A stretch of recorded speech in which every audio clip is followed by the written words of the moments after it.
John 1, verse 14. The Word became flesh and made his dwelling among us. We have seen his glory, the glory of the one and only Son, who came from the Father, full of grace and truth. Well, good evening, everyone. My name's Jamie Mulvaney. I'm an associate minister here, and can I again say a very, very warm welcome to you here to our contemporary carols service. And it looks like, it sounds like Argentina are having a very, very messy Christmas. See what I did there? But I don't want to talk about the World Cup tonight. What I want to speak about just over the next few minutes is about light. I love Christmas lights.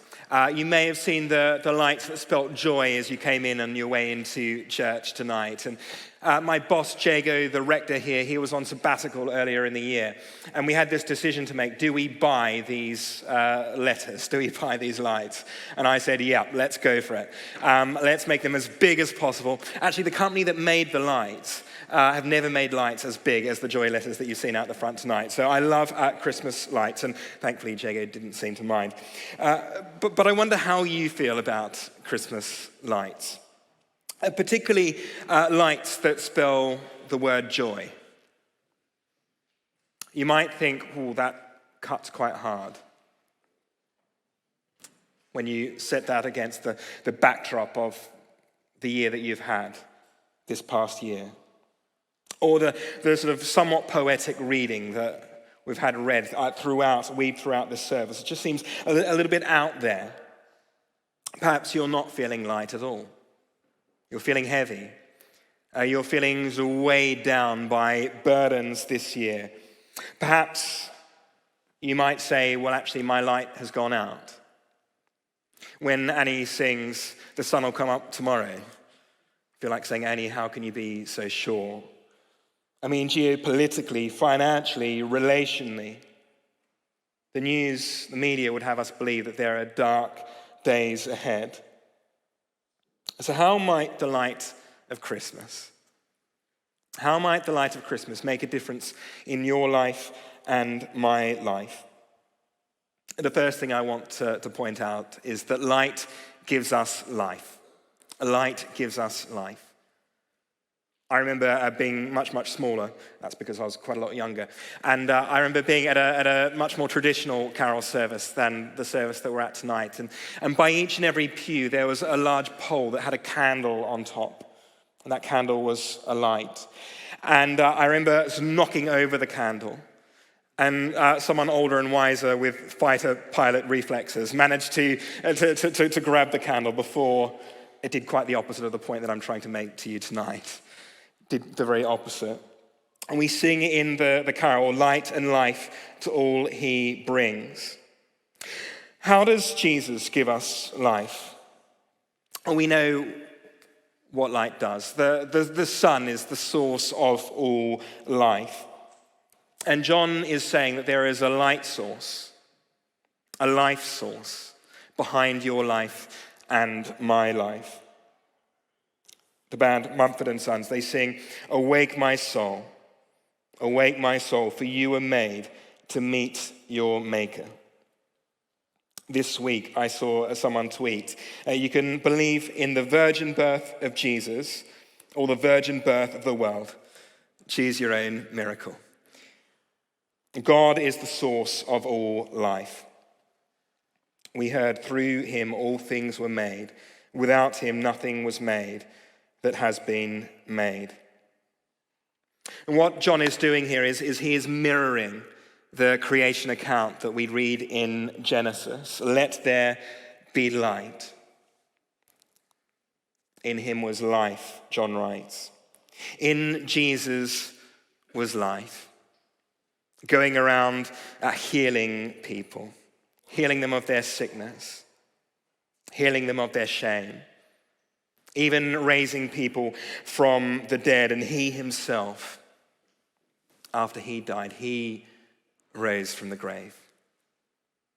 In him was life. And in him we find eternal life.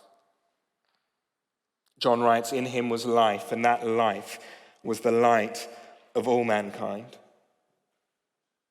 The second thing that I want to point out tonight is that light dispels the darkness. Light dispels the darkness. The light shines in the darkness, and the darkness has not overcome it. And this is what we all long for.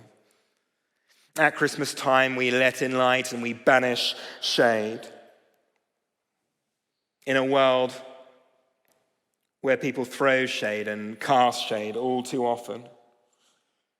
And that evil that we prayed about earlier, that evil that we see all too often around us.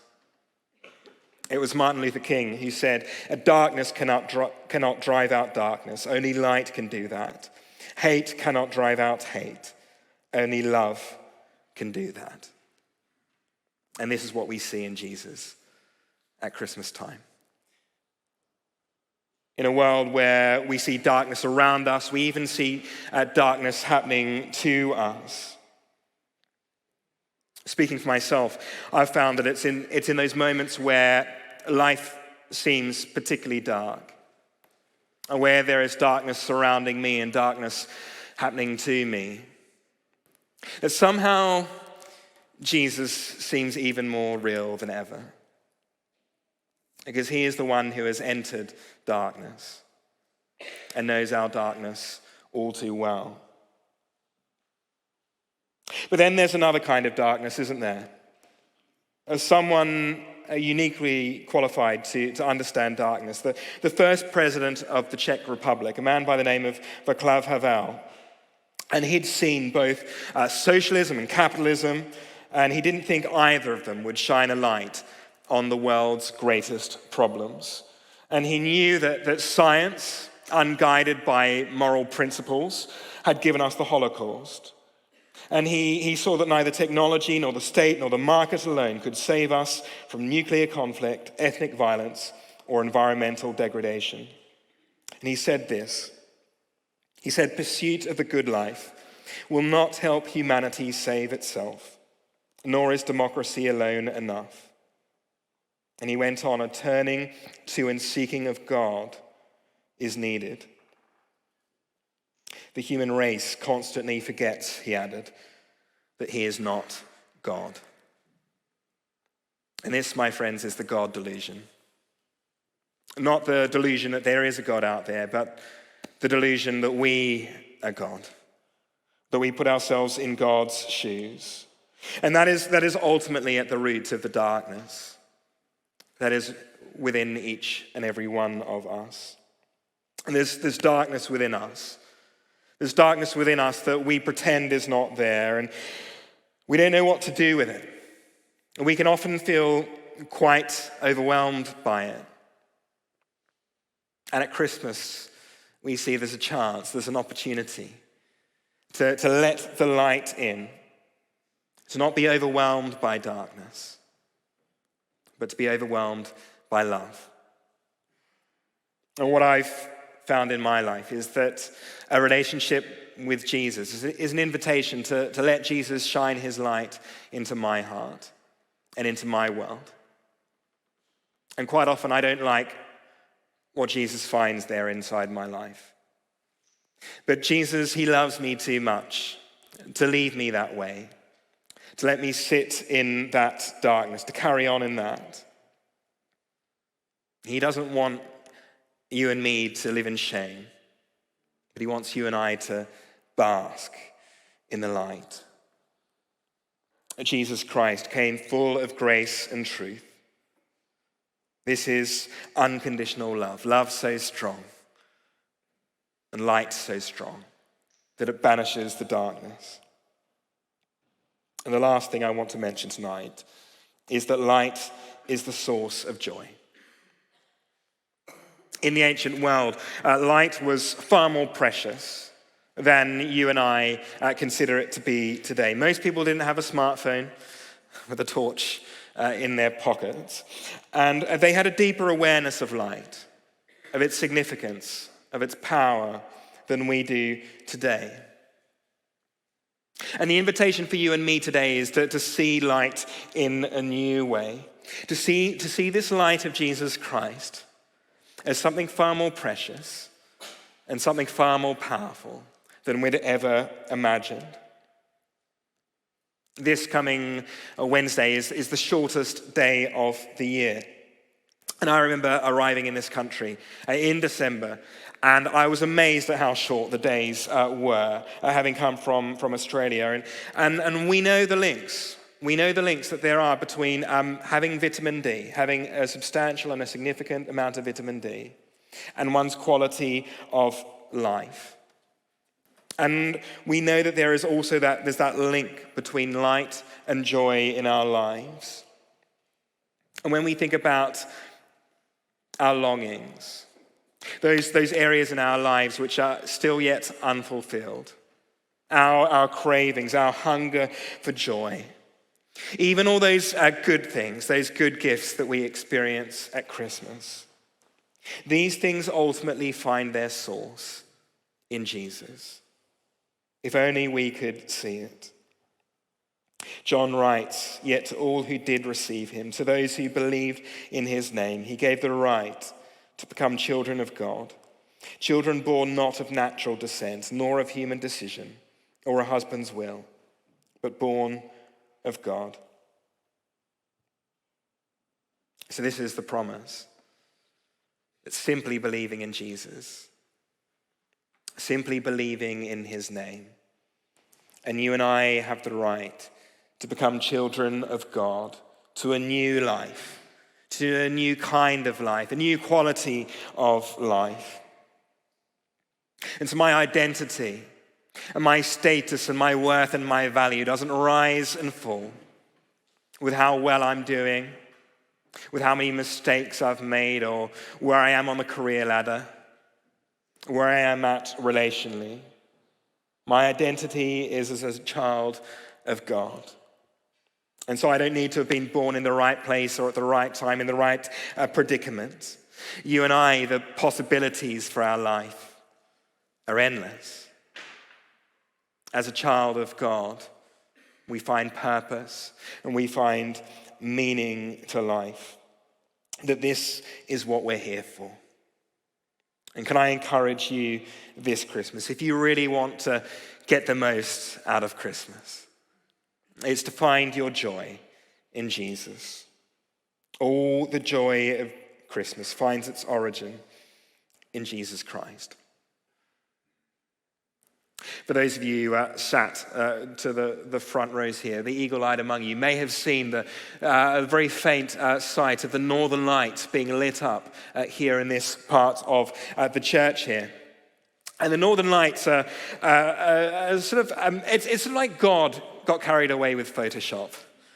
The color and the vibrancy is just, the saturation is just so full on. And we do our best at Christmas time, don't we, with LEDs and Christmas lights to just sort of jazz up London in lights, even with those joy lights that you saw on your way in. But in these northern lights, these are all natural. And if you get far away enough from the artificial light and you're in the northern hemisphere, this is what you can see. As I said, I'm from Australia, and this is what you can see in the southern hemisphere. And it's called the Southern Cross. Out of all the 88 constellations in the sky, it's the tiniest constellation of them all. But each of its four main stars have a very bright apparent visual magnitude, so bright, so light that it's clear to see. And there it is, not shouting at you, but from before the beginning of time, God planted this sign in the sky, a light to lighten the Gentiles. And whether you're in the southern hemisphere or the northern hemisphere, the cross is your true north. It sits quietly there, whether or not you and I see it. The Latin name for this constellation is called the crux, which is Latin for cross. And that's the crux of the matter. That's what Christmas is really all about, is that John tells us that Jesus, he came from the cosmos to the cradle and eventually to the cross. And ultimately, it's It's not the sky that you and I look to, but we see the Word made flesh. Holman Hunt painted this picture of Christ, the light of the world, he called it. And it hangs in St. Paul's Cathedral. And Jesus came as a person. He came as a baby. He grew up. And we see there that he is knocking on the door. And he's knocking on the door of your heart and my heart. Will we let the light in?